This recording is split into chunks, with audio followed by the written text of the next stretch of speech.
प्रभु यीशु मसीह के नाम में आप सबको सलाम।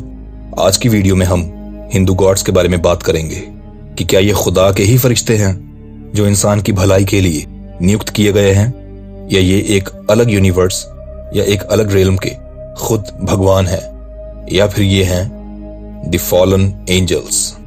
कुछ लोग कहते हैं कि हिंदुइज्म एक संपूर्ण धर्म है, जबकि कुछ लोग कहते हैं कि Hinduism is nothing but just a way of living life.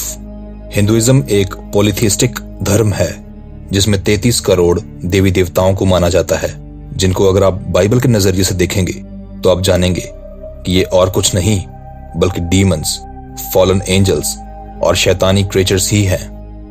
Hindu धर्म के मेन गॉड हैं ब्रह्मा, जो कि एक क्रिएटर गॉड है, विष्णु जो कि प्रिजर्वर गॉड है, और शिवा जो कि एक डिस्ट्रॉयर गॉड है। Looks like copy of Trinity, पिता, पुत्र और पवित्र आत्मा, जो कि शैतान की हमेशा से ही कोशिश रही है कि खुदा की कॉपी करना, खुदा की तरह अपनी पूजा अर्चना करवाना, खुदा की तरह अपने आप को सुप्रीम पावर दिखाना, खुदा की ही तरह ऊंचे तख्त पर बैठना। यशाया चैप्टर 14 और वर्स 13। तू मन में कहता तो था कि मैं स्वर्ग पर चढ़ूंगा, मैं अपने सिंहासन को ईश्वर के तारागण से अधिक ऊंचा करूंगा और उत्तर दिशा की छोर पर सभा के पर्वत पर बिराजूंगा। हिंदुइज्म के भगवानों की टीचिंग्स हैं कि इंसान के लिए पॉसिबल है कि वह एनलाइटमेंट की स्टेज तक पहुंच सकता है, जीवन और मृत्यु से मुक्ति पा सकता है और मोक्ष की प्राप्ति करते हुए यूनिवर्सल कॉन्शियसनेस में जा सकता है अपनी आंखें खोल के, जो कि एक अल्टीमेट फॉरएवर एनर्जी है जो यूनिवर्स के हर कण में मौजूद है और हर जगह मौजूद है। ज्यादा डीप ना जाते हुए अगर आपको शॉर्ट में समझाऊं तो इतना जान लीजिए कि आप खुदा बन सकते हैं अपनी कॉन्शियस और अनकॉन्शियस आंखें खोल के। यानी वही शैतानी टीचिंग, वही शैतानी बात जो शैतान ने आदम और हवा को कही थी कि तुम खुद खुदा बन सकते हो, हिंदुइज्म के भगवान भी वही बात बोल रहे हैं। उत्पत्ति चैप्टर 3 और वर्स 5। वरन परमेश्वर आप जानता है कि जिस दिन तुम उसका फल खाओगे उसी दिन तुम्हारी आंखें खुल जाएंगी और तुम भले बुरे का ज्ञान पाकर परमेश्वर के तुल्य हो जाओगे। हिंदू भगवानों के द्वारा इंसान को सिखाई गई एक और टीचिंग है जो है योगा, जिसमें सिखाया जाता है कि आप अपने दिमाग को खाली कर दीजिए, दिमाग को एम्प्टी स्टेज तक ले आइए, दिमाग से विचारों को निकाल दीजिए और मेडिटेशन कीजिए।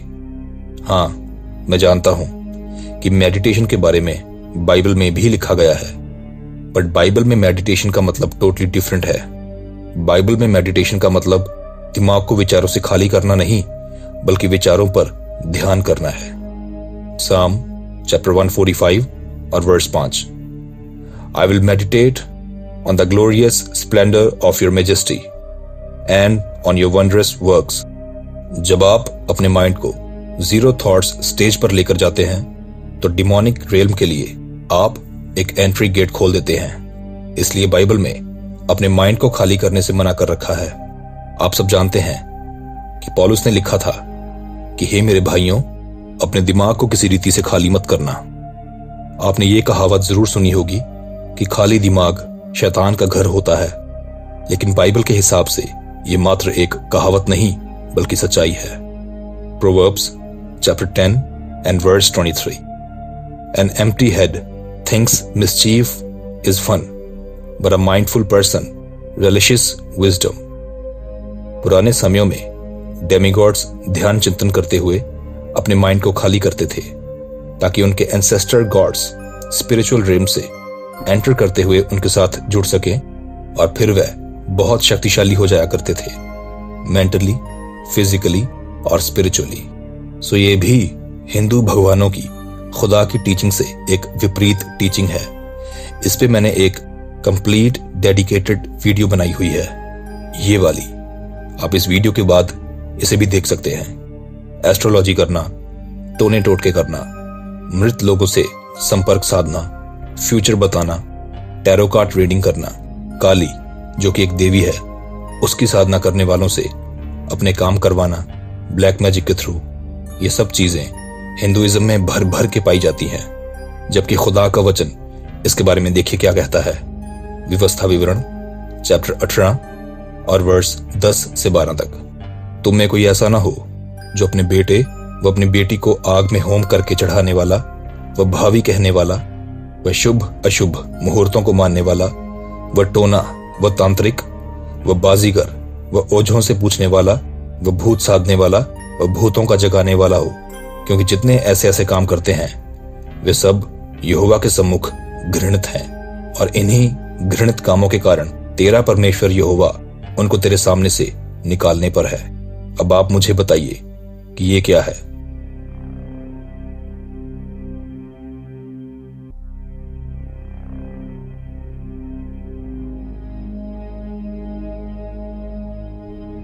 ये क्या है?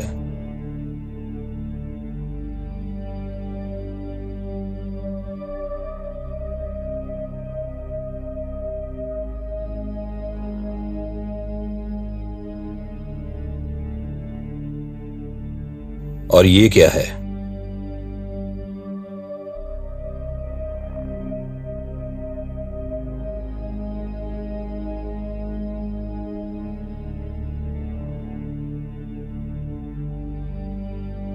ऐसी कौन सी आपकी देवी मां है जो खून पीकर खुश होती है? ये तो डिमोनिक एंटिटीज के काम होते हैं। हिंदुओं की इस देवी का नाम है काली। कहने को तो ये एक देवी है, लेकिन इसको इतनी भी समझ नहीं, इतनी भी बुद्धि नहीं, इतनी भी अकल नहीं कि अपने तन को ढकने के लिए कपड़े ही पहन ले। मुझे माफ कीजिए, मैं ऐसे वर्ड्स यूज कर रहा हूं, लेकिन मैं इसके भक्तों से पूछना चाहता हूं कि आप इसके आगे हाथ जोड़ते हैं, इसको मां कहते हैं, भगवान की मैनिफेस्टेशन बोलते हैं, कि आप अपने नोन में किसी औरत को निर्वस्त्र होकर नाचना अलाउ करेंगे? बिल्कुल नहीं, क्योंकि आप जानते हैं कि यह गलत है। शर्म से डूबकर मर जाने को मन करेगा। अगर हमारा कोई अपना शख्स ऐसा करे तो फिर आप इसके आगे सर कैसे झुका सकते हैं? अगर आपको अंदर से पता है कि यह गलत है, ऊपर से यह खून पीती है, वाह। कुछ अंधभक्त कहेंगे कि नहीं नहीं, ये तो सिर्फ दुष्टों का खून पीती है। तो ये क्या है? ये तो इसकी पूजा अर्चना करने आया हुआ एक शख्स है, और ये इस पे ही लपक पड़ी। मेरे अजीजों, ये कोई देवी नहीं, ये डायन है। और बाइबल कहती है कि इन डायनों को जिंदा मत छोड़ना। निर्गमन चैप्टर 10 और वर्स 18। तू डायन को जीवित रहने न देना। चाहे इनका शिवा हो या काली, ये लहू के बहुत फैन हैं, जबकि बाइबल का खुदा यहवे देखिए क्या कहता है। फिर इजराइल के घराने के लोगों में से व उनके बीच रहने वाले परदेशियों में से कोई मनुष्य क्यों ना हो जो किसी प्रकार का लहू खाए, मैं उस लहू खाने वाले के विमुख होकर उसको उसके लोगों के बीच में से नाश कर डालूंगा, क्योंकि शरीर का प्राण लहू में रहता है। अब मैं आपके लिए पढ़ने जा रहा हूं बुक ऑफ जेनेसिस यानी उत्पत्ति की किताब चैप्टर 6 और वर्स 4। उन दिनों में पृथ्वी पर दानव रहते थे, और इसके पश्चात जब परमेश्वर के पुत्र मनुष्य की पुत्रियों के पास गए, तब उनके द्वारा जो संतान उत्पन्न हुए वे पुत्र शूरवीर होते थे, जिनकी कीर्ति प्राचीन काल से प्रचलित है। इस बात को आपको ध्यान में रखना है कि परमेश्वर के पुत्र मनुष्य की पुत्रियों के पास गए। शिवा एक गिराया हुआ फरिश्ता था, एक डिमोनिक एंटिटी था, इसलिए वह इमॉर्टल था, लेकिन जिससे वह इश्क लड़ा रहा था वह मनुष्य की पुत्री थी, मॉर्टल थी। शिवा ने बहुत कोशिश की कि उसको भी अमर बना दिया जाए, लेकिन वह इसमें असफल रहा। कमाल का खुदा है ये, जिसको जिंदगी जीने के लिए एक औरत की जरूरत है। ये सन्स ऑफ गॉड जब मनुष्य की पुत्रियों के पास आते थे तो उन पे लस्ट करते थे, अपने आप से बाहर हो जाते थे और उन स्त्रियों के साथ गलत हरकत करते थे।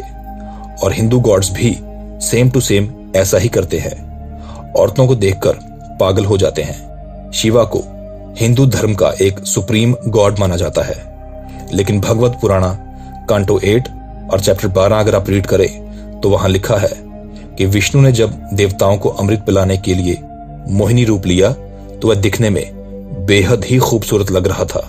और उड़ती उड़ती जब यह खबर शिवा के पास पहुंची तो वह भी अपनी पत्नी को साथ लेकर, जिसका नाम उमा था, विष्णु का वह मोहिनी रूप देखने गया। वहां जाकर शिवा ने विष्णु से कहा कि उसे भी विष्णु का वह मोहिनी रूप देखना है। तभी विष्णु गायब हो गया और शिवा देखता है कि बहुत ही सुंदर लड़की पेड़ के पीछे खड़ी एक बॉल यानी गेंद से खेल रही है। उस लड़की के बारे में ऐसी ऐसी बातें लिखी गई हैं कि आप अपने बच्चों के सामने पढ़ भी नहीं सकते। उस लड़की की इतनी खूबसूरती को देखकर शिवा हवस से भर जाता है और यह तक भूल जाता है कि उसके पास उसकी खुद की पत्नी खड़ी है। शिवा भागकर उस लड़की की तरफ जाता है और उस लड़की पर लपक पड़ता है। अपने आप को इस दरिंदे से बचाने के लिए वह लड़की यहां वहां भागने लगती है, लेकिन लिखा है कि शिवा उसे उसके बालों से पकड़कर खींच लेता है और उसका जबरदस्ती बलात्कार कर देता है। इस गंदी हरकत के बाद शिवा और विष्णु का एक बेटा भी उत्पन्न हुआ जिसका नाम था अयप्पा, जिसको देखकर शिवा और विष्णु ने उसको पंपा रिवर के किनारे पर फेंक दिया और राजा शेखर नाम के एक राजा ने उसको उठाया और उसको गोद ले लिया। कुरंथियों 9 और वर्ष 9 से 10। क्या तुम नहीं जानते कि अन्यायी लोग परमेश्वर के राज्य के वारिस ना होंगे? धोखा ना खाओ, न वैश्यागामी, न मूर्ति पूजक, न परस्त्रीगामी, न लुच्चे, न पुरुषगामी, न चोर, न लोभी, न पियक्कड़, न गाली देने वाले, न अंधेर करने वाले परमेश्वर के राज्य के वारिस होंगे। लुचपन, परस्त्रीगामी, पुरुषगामी सब कुछ यहां शिवा कर रहा है और लोग कहते हैं कि वह एक खुदा है। वाह! मेरे हिंदू भाइयों, आप मुझे एक बात बताइए। जब कभी आप न्यूज में देखते हैं कि एक बच्चे को लिफाफे में डालकर कचरे में फेंक दिया होता है, तो उसे देखकर आपको कितनी खुशी मिलती है? नहीं मिलती? फिर क्या फील होता है? कैसा महसूस होता है? गुस्सा आता है ना? दिल करता है ना कि इस बच्चे के साथ ऐसा करने वाले को जूतों से मारें और मुंह काला करके घुमाएं और मार मार के उसको जेल के अंदर डाल दें। बट आप तो ऐसा करने वाले को भगवान कह रहे हो, उसकी पूजा कर रहे हो। चलो उसको तो पूजते ही हो, यहां तक कि उसके प्राइवेट पार्ट को भी पूज रहे हो। आई मीन शिवलिंग यानी शिव के लिंग को। शिव पुराणा में लिखा है कि इनका भगवान ब्रह्मा तो इससे भी बढ़कर था। उसने तो अपनी ही बेटी सरस्वती के साथ बलात्कार कर लिया। कंडू ने इंद्र द्वारा भेजी गई प्रमलोचा के साथ 100 सालों से भी ज्यादा लंबे समय तक संभोग किया। बृहस्पति देवता, जिसको इंग्लिश में जुपिटर प्लैनेट कहते हैं, उसकी पत्नी तारा के साथ चंद्र देवता ने रेप किया। महाभारत के भीष्म ने अंबा, अंबिका और अंबालिका तीनों लड़कियों के साथ संभोग किया, जिसके जगह जगह मंदिर बना रखे हैं। सुभद्रा, जिसकी पुरी के जगन्नाथ टेम्पल में बलराम और कृष्णा के साथ पूजा की जाती है, उसका अर्जुन ने बलात्कार किया। और कृष्णा, जी हां, कृष्णा को कैसे भूल सकते हैं, जो कहता है कि मैं ही परम सत्य हूं, द अल्टीमेट ट्रूथ हूं। वो नहाती हुई औरतों को देखता है और उनके कपड़े छिपा देता है। विष्णु ने झूठ बोलकर, धोखा देकर तुलसी के साथ रेप किया। कृष्णा अपनी ही बुआ के साथ। जी हां, हिंदू धर्म के हिसाब से राधा उसकी बुआ हुई। सो कृष्णा अपनी ही बुआ, जो उससे एज में बड़ी थी, उसके साथ रंगरलियां मनाता था। इंद्र, जो कि देवताओं का एक राजा है, उसने अहिल्या के साथ बलात्कार किया और इस बेशर्मी भरी हरकत में चंद्र देवता ने भी उसका साथ दिया। हिंदू भाइयों से मैं कहता हूं कि जाकर रामायण खुद पढ़िए। वहां लिखा है कि गौतम ऋषि की पत्नी अहिल्या बेहद ही खूबसूरत थी। इंद्र हमेशा से उसके साथ हमबिस्तरी करना चाहता था, लेकिन उसको मौका नहीं मिल रहा था। गौतम ऋषि रोज सुबह सुबह नहाने जाया करता था, इसलिए एक बार इंद्र ने चंद्र देवता की हेल्प ली और रात में ही सुबह का एहसास करवा दिया। और जब ऋषि गौतम को लगा कि सुबह हो गई है, तो वह स्नान करने चला गया। तो इंद्र देवता वहां गौतम ऋषि का भेष धारण करके आया और अहिल्या के साथ संभोग किया। इस पे जब गौतम ऋषि को पता चला, तो उसने इनको श्राप दे दिया।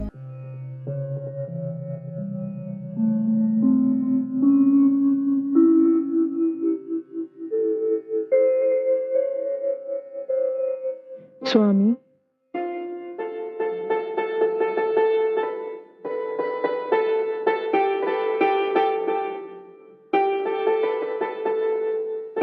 सूर्य नमस्कार को तो मैं नित्यदिन जाता हूँ, पर मेरे जागने से पहले ही आप जाग जाती हैं। वो इसलिए स्वामी कि भोर होते ही सबसे पहले मैं आपका मुख देखूं, सूर्यदेव भी नहीं। सत्य तो ये है कि मेरी भोर आपका मुख देखकर ही होती है। आप बहुत धनवान है देवी। ईश्वर ने बड़ी उदारता से कार्य लेकर अपने कोष से सुंदरता और पातिव्रत धर्म आपको प्रदान किया है। ईश्वर ने मुझे जो कुछ भी दिया है सब आपके लिए ही दिया है स्वामी। आप मेरे शरीर के भी स्वामी हैं और मेरे प्राणनाथ भी। मैं बहुत भाग्यवान हूँ। इस समस्त क्षेत्र में ना आप जैसी कोई सुंदर नारी है, ना आप जैसी कोई पति सेविका। रात ढल रही है, मैं गंगा स्नान करने जा रहा हूँ।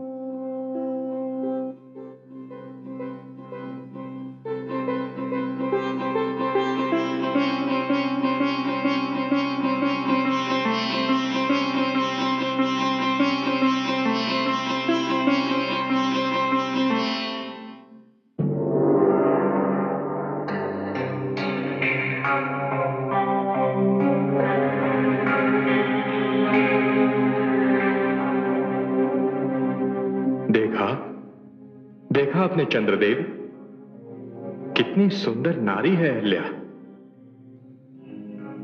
और कितनी प्रतिव्रता भी। जब से मैंने उसे देखा है मुझे किसी पल चैन नहीं। हर घड़ी उसकी सुंदर छवि मेरी आंखों में घूमती रहती है, घूमती रहती है। इंद्रलोक की सुंदरतम अप्सरा भी सुंदरता में उसकी तुलना नहीं कर सकती। किंतु देवराज, आप चाहते क्या हैं? मैं उसे पाना चाहता हूं। उसकी सुंदरता पर अपने प्रेम की पुष्पांजलि चढ़ाना चाहता हूं।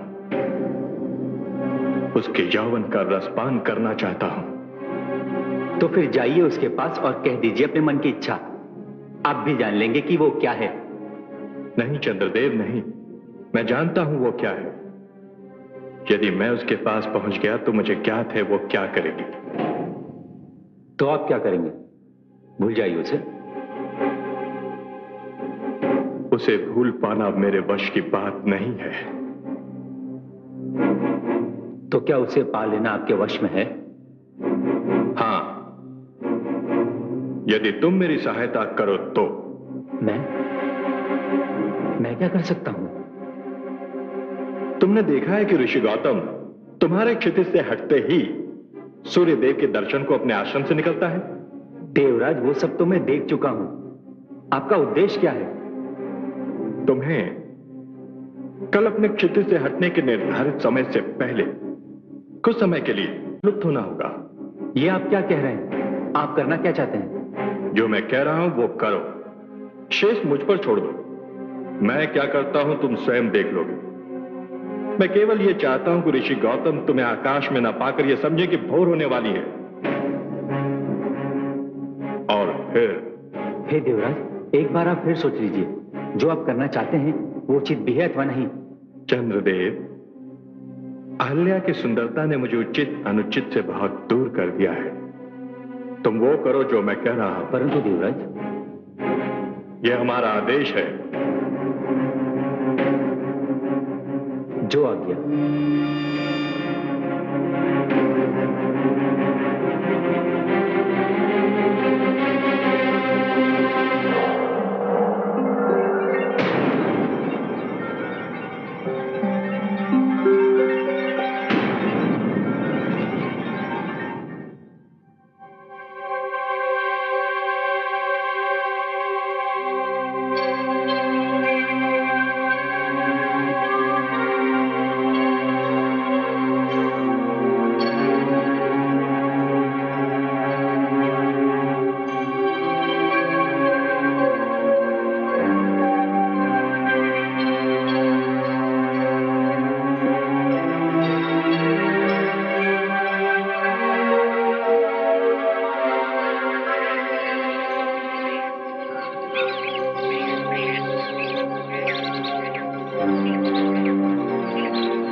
ये क्या, भोर हो गई और आज मेरी आंख नहीं खुल पाई?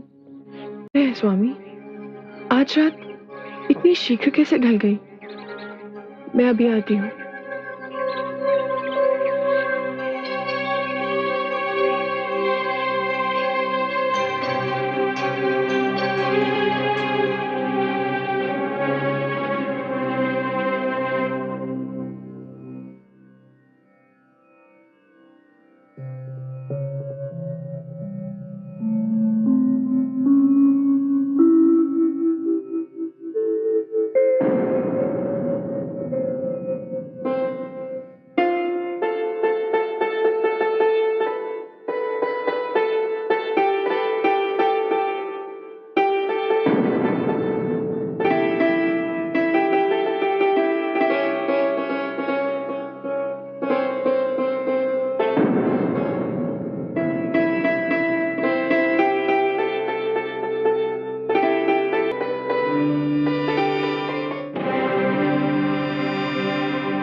स्वामी,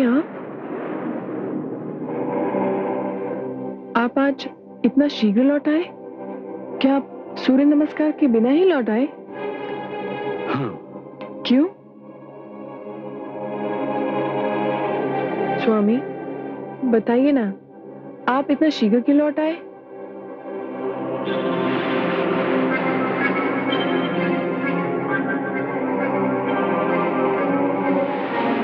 सूर्यदेव के दर्शन को जाते जाते मुझे आपके मुखचंद्र का ध्यान आ गया। मैं विचलित हो उठा।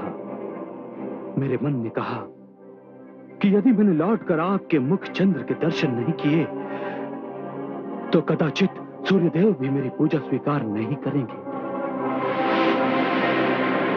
स्वामी, ये आज आपको क्या हो गया है? ये आप कैसी बातें कर रहे हैं? आपने तो अपनी सारी इंद्रियों को अपने वश में कर लिया है। मेरा संयम टूट गया है देवी। आपके स्मरण ने मुझे सब कुछ भुला दिया। आपकी सुंदरता, आपके यौवन ने मुझे सब कुछ भुला दिया। मुझे और व्याकुल ना कीजिए। अपने अधरों की मदिरा से मेरी प्यास बुझा दीजिए।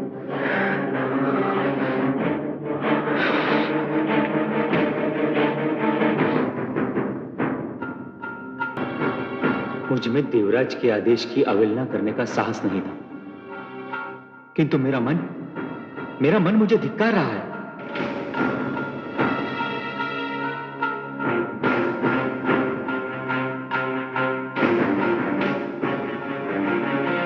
बहुत समय बीत गया है, अब मुझे लौटना होगा।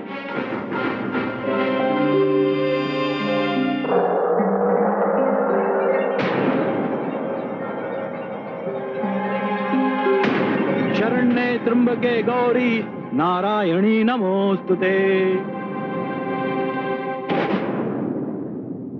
अरे ये क्या, चंद्रदेव?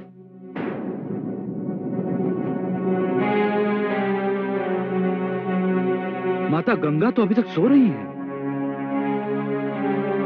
रात्रि अभी शेष है, परंतु ये चंद्रदेव कहां लुप्त हो गए थे? अभी तो सूर्योदय में विलंब है। मुझे आश्रम लौट जाना चाहिए।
अपना वास्तविक रूप दिखा मुझे।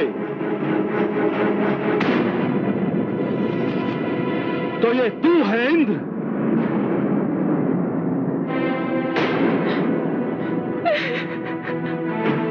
जघन्य पाप तूने किया है।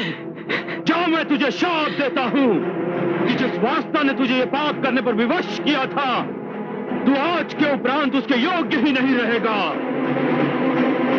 दूर हो जा मेरे सामने से, दूर हो जा।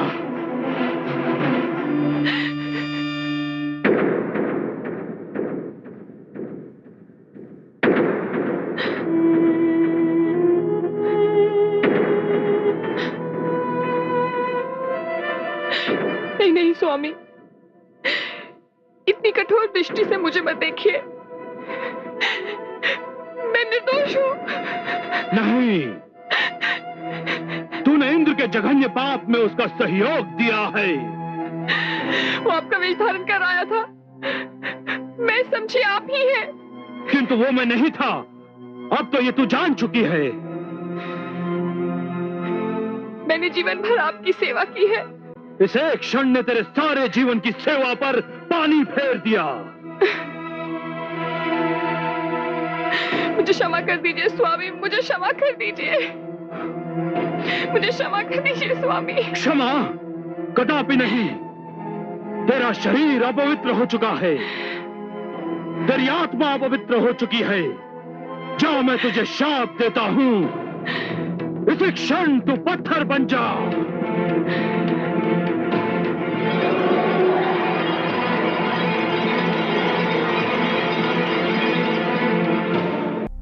खुदा, भगवान, गॉड, ये तो सर्वव्यापक, सर्वज्ञानी होता है, जो सृष्टि की हर चीज को कंट्रोल करता है, जिसने हर चीज बनाई है। लेकिन यहां तो देवता लोग अपनी सेक्सुअल डिजायर्स तक कंट्रोल नहीं कर पा रहे हैं, तो सृष्टि की चीजों को कहां से कंट्रोल करेंगे? अभी भी वक्त है मेरे हिंदू भाइयों, जाग जाओ। ये 33 करोड़ पावरफुल भगवान नहीं, बल्कि बेहद ही कमजोर भगवान है। और एक तरफ बाइबल का खुदा जो अकेला है और द मोस्ट पावरफुल गॉड है। यू टेल मी कि ये जो देवता जिनकी सोच टांगों के बीच में से शुरू होती है और टांगों के बीच में ही खत्म हो जाती है, ये भगवान है या सच्ची किताब बाइबल में बताए गए गिराए हुए फरिश्ते हैं? और हिंदू धर्म तो है ही शैतानी। कुछ लोग मैंने कहते हुए सुने हैं कि इंडिया सिर्फ और सिर्फ हिंदुओं की धरती है क्योंकि इसको हिंदुस्तान कहते हैं। उनको देखकर मेरे मन में ख्याल आता है कि एजुकेशन कितनी ज्यादा इंपॉर्टेंट है। हिंदुस्तान का मतलब है इंडस वैलीज लैंड, और हिंदुस्तान शब्द का इस्तेमाल इस लैंड के लिए मिन्हाज ई सिराज ने किया था 13th सेंचुरी में, इस इंदु घाटी सभ्यता को संबोधित करने के लिए। मुझे नहीं लगता कि अब आपको कोई डाउट रहना चाहिए। अगर आप इसका नेक्स्ट पार्ट चाहते हैं तो मुझे कमेंट बॉक्स में जरूर से बताइएगा। अगर आपका कोई सवाल है, कोई क्वेश्चन है, तो मुझे इस इंस्टाग्राम हैंडल पे मैसेज कर सकते हैं आप। अगर आप मेरे चैनल पर पहली बार आए हैं तो प्लीज मेरे इस चैनल को सब्सक्राइब कर लीजिए और साथ वाले बेल आइकन को भी प्रेस कर दीजिए, ताकि जब भी मैं कोई नई वीडियो अपलोड करूं तो उसका नोटिफिकेशन आपके फोन में पहुंच जाए। प्रभु यीशु मसीह के नाम में मैं आप सब पर खुदा यहोवा परमेश्वर से सलामती मांगता हूं। आमीन।